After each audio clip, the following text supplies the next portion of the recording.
era nze naleese ekirowoozo ekyokugaba ssente. Olaba waliwo ensobi abantu ze bakola. Buli omuntu waleeta ekirowoozo nti ebyemmere waliwo ebifo bingi gyetasobola kutuuka, this time tugabe ssente. Bandikomyewo nate ne bongera okwogerako nange kuba soogerangako ku mitwalo 10.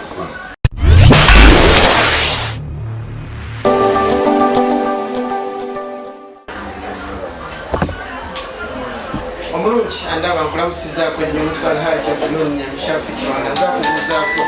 agamba oti ebinajoli asula kino kimu kitambula bulungi. Eno gye tuli Katooke era tuzze tubire nga tulaba ku nsonga ezimu kuzigenda maaso mu ggwanga. Bingi tugenda kuba nga twogerako nnaku lwaleero tulina chairman agenda kuba nga atubuulira biki ebigenda mu maaso. Tugenda kubeera nga twogera ku ssente eza prime minister zagenda okubeera nga awa abantu emitwalo 10,000. Ye alaba ati abantu biddala zibasaana oba nnyingi nyo bakendeeze. Agenda kuba nga tumulungi naye saatoberenga yafuuka muri tusaako nafa global national spares abagamba beera mugendayo awakisa toberenga ofuna spare yenna etakusonga motoka yo ekimu tubeere nga kikutambula butema nesimu kubeera nayo. Amanya gaffe amanya Stephen Kaweesa era nga nze chairman ow'ekyalo kino eky'Ekatooke. Ekyamazima neesiimye okubeera nti wakati mu kunoonyereza musazeewo okutandikira mu zooni yange. Ekituufu kiri nti nze musajja Mukama Katonda gwe yateekateeka okuddukanya eggwanga lino kubanga akaseera tekana 2026 kuba puroguramu y'emmere gye mwalaba abantu gye baagaba Uganda yonna oba oliawe kale yesiyinza okuba teyasobola kugabibwa Uganda yonna. Ekirowoozo ekyo nze nakireeta oluvannyuma lw'abantu okubateeka mu kalantiini ng'abaggalidde ewaka. Nze nasooka okuyimuka neŋŋamba temugenda kuggalira bantu waka. Infact ndowooza kansooke nzijeko akantu kano oba oliawo buli omu abeere nga ndaba bulungi. Stephen Kaweesa chairman w'ekyalo kino eky'Ekatooke, nze naleeta ekirowoozo ekyokubeera nti abantu be baali baggalidde ewaka ngamba gavumenti babeere nga babawonera basobole okubeera obulungi waka. Ekyo nkyebaza twagala mmanya kintu kino bakikola otya. Mukama wange ekyamazima ndi blessed okubeera nti nzirukanya eggwanga lye. Naye olw'ensonga nti muzeeyi alabanga ye yekka asobola okuddukanya eggwanga lino, mwana wattu akyatubuzizaako omwaganya. Wakati ng'abantu bange bamaze okubaggalira ewaka natunulamu neŋŋamba nedda bwe kinaagenda maaso bwe kityo abantu baffe balina fiire neŋŋamba abantu bateekeddwa okubawa emmere nenkibirako nnyo. Nagenda okuwulira ekibuzo kikoze ki kiyiseemu, naye wakati mu kubeera nabo bakiraba nti nze nasooka. Era bwe bwatuuka mu disitulikiti wa Kiso okugaba emmere bajja banoonya Katooke yewa paka ebantuukako. Era mu disitulikiti y'e Wakiso zooni yange n'ey'Ekatooke mwe mwali longi ey'okugaba emmere. Era nze kennyini nze nakwata fulaga nalonkinga emmere mu disitulikiti y'e Wakiso. Ekyo ne kinsanyusa. Juli abalamu ng'ate kalantiini esseemu era nze naleese ekirowoozo ekyokugaba ssente. Olaba waliwo ensobi abantu ze bakola. Buli omuntu waleeta ekirowoozo nti ebyemmere waliwo ebifo bingi gyetasobola kutuuka, this time tugabe ssente. Bandikomyewo nate ne bongera okwogerako nange kuba soogerangako ku mitwalo 10. Nze nakireeta soogerangako ku mitwalo 10. Ekitono ennyo natandika mu mitwalo. Nagamba nti nedda gavumenti yeetaaga eveeyo ekwate emitwalo agala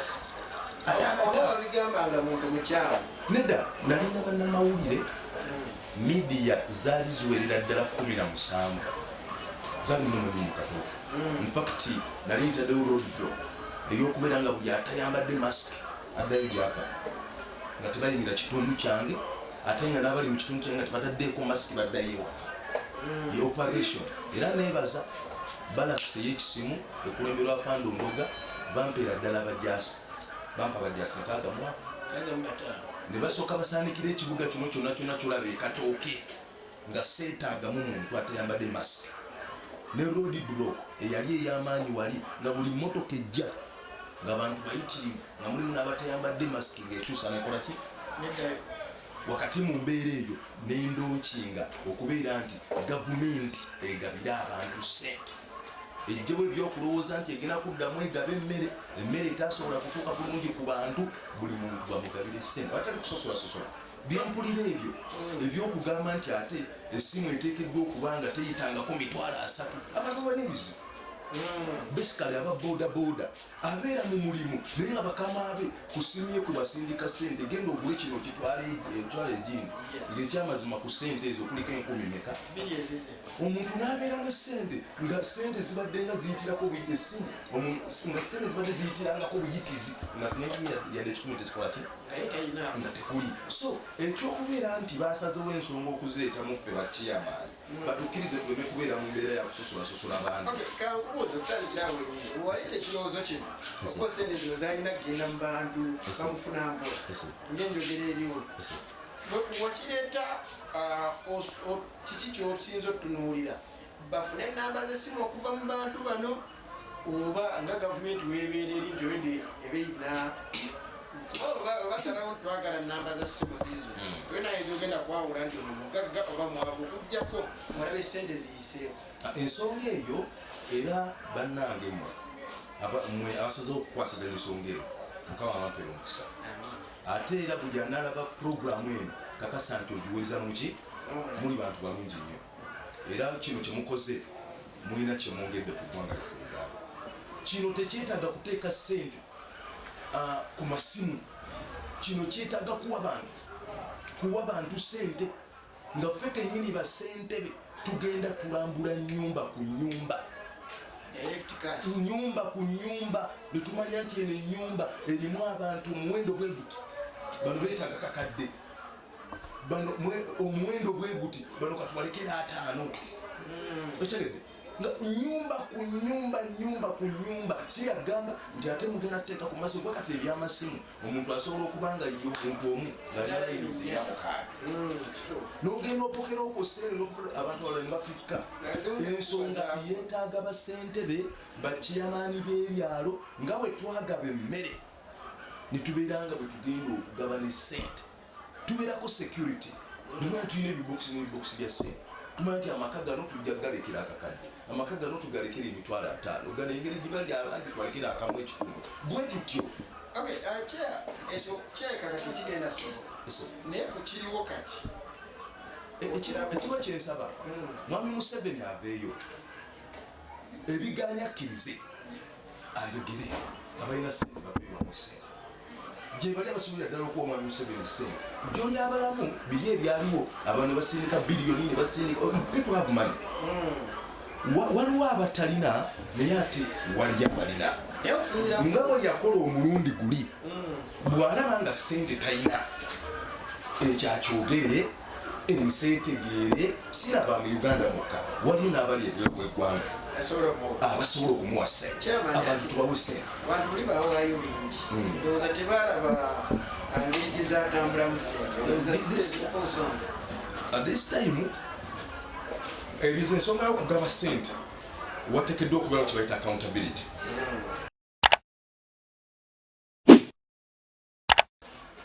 chairman nga tukyagenda mu maaso okyayogera ku kya ssente ekyessente gano magezi eri mwami Museveni lino eggwanga yeesiggwa ali mu ntebe naye weetuli abasobola oddiddukanya nga naye bwoliddukanya abantu effe baba basobodde okugondera embeera y'okubeera nti baggalawo amaduuka bagaana okugenda mu bitundu okwenfosinga SOPs nga bwe wagamba mbadde nkusaba naawe otunuulire nnyo ensonga y'okulabika nti bayambibwa nefuna akasente kabasobola okukozesa ewaka sente bwe ziba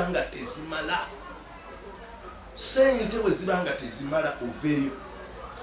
webali mu ggwanga muno mu Uganda abantu balina ssente nebweru w'eggwanga balina ssente abasobola okuyambako tosobola kugamba togenda kuwa abantu $10,000 tezirina kyesobola kuyamba tezirina ate nga tovudde na ku bintu bitundibwa kuba byeyongera buli kadde olunamala okwayo emitwalo 10 nga badde batunda ezito omuceere ebbeeyi bweti nga bongeza abadde ebintu nooteekeddwa okubifaako lwaki gibeera emitwalo 5 plus okwambuka waggulu ate ekirala seryakuteeka ku masimu ensonga eteekeddwa kubeera mu basentebe b'ebyalo nga tuyambibwako amagye g'eggwanga okubeera nti tulambula nnyumba ku nnyumba nga tumanya nti ennyumba eno balimu bwe bati beetaaga ssente bweziti ebyo ebyemitwalo 10 oguba muzanyo tera kyonga okoze bantu babeeramu nga bali mu bwetaavu si mitwalo 10 sawo minisita bagenda soka bayimiriza emitwalo 10 giteekeddwa kubeera mitwalo 5 plus era mukoledde ddala bakulu kuba ekikiruzi nze nakireeta sa era kino mukama ndowooza ndabira ddala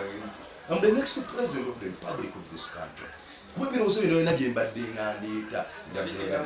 nga bigenda mu nkola ekyo mbeebaza lwakuba nti atusobola okusalawo emitwalo 10 temwesose kuwuliriza birowoozo byange ezisobolaako emitwalo 10 gyali emitwalo 5 n'okudda waggulu ate nga so si kuteeka ku masimu kulaba bantu maka ku maka nga tubawa ssente tusobole okubayamba kakasa nti okijja kuyambira amina nga tumaliriza abantu bagamba ki ku bulwadde buno nyongera obeebaza bannayuganda nyongera obeebaza mwebale nnyo kwenfoosinga n'okubeera nti musobodde okubeera nti SOPs muziteeka mu nkola okusingira ddala mbeebaza okwambala masiki mwebale nnyo mwebalire ddala okwambala masiki nenyongera obasaba okuzambalira ddala lwakiri olugoye lwerabire naye nga masiki ogyambala lwakiri olugoye lwerabire esaati gyerabire naye nga masiki ogyambadde kuba munayibuwa bulamu bw'otalwanirira bulamu bwo lwati ki ekintu ekisooka so tubeere nga tukakasa nti SOPs tuziteeka mu nkola tokkiriza bantu okukwatakwata mu ngalo tokkiriza muntu okukwata mu ngalo bayemala obwa Sseruganda tekitegeeza kukwata mu ngalo ekirala sanitizers kintu kikulu nnyo so tukakasize ddala nti buli muntu alwana olutalo luno kakasa mukama ajja tuyamba era tujja dduwa amin teyanze chairman era nga womuwulidde alabika essuubi alirina nnyo eryokubeera nga ate eggwanga limubeerako mu ttaano katusuubire nga ekyo kinaasoboka naye nga tujja mwebaza nnyo yebalire ddala ensonga zatuludde okuba nga tutuusaako wamu n'ebyo byonna byetusuubira ebigenda okubaawo neyanza ebyo tuzibala hajja tununyamishafe kubanga omukama katonda akonkola